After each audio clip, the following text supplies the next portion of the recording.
at the end of 2018, I decided to take a sabbatical to kind of rethink and reshape the world because I felt like the world needed something, right? And Yeah. like needed some more. And then, we had a conversation, Eric, Yeah. and I remember in that conversation, like I tapped into that idea of empathy.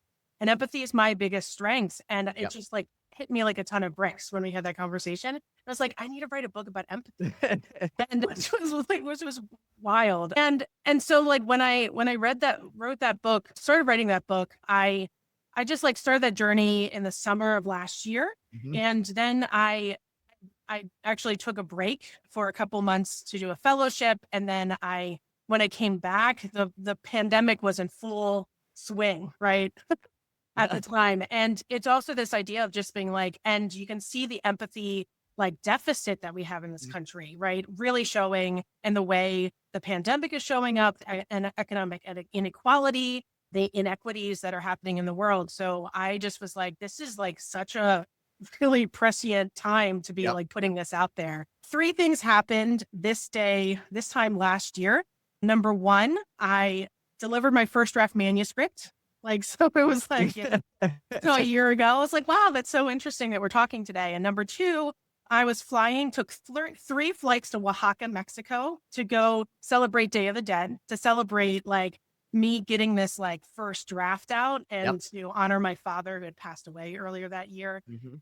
And it was such an amazing week in Oaxaca. And then on the same day, I also got accepted as a technology policy fellow for the Aspen Institute. So like three big things happening. It was Nice. amazing. As I launch the book, I'm also launching a company. So I Congratulations. thank you.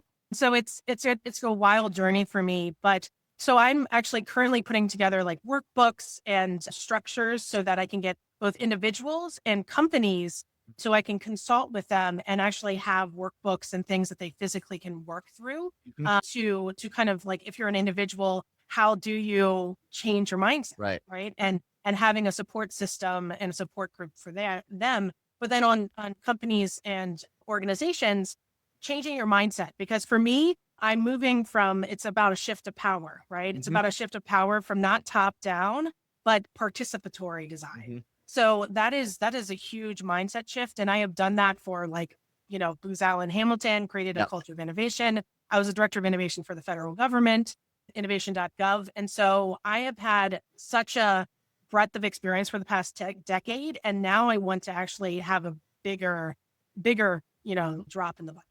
Mhm.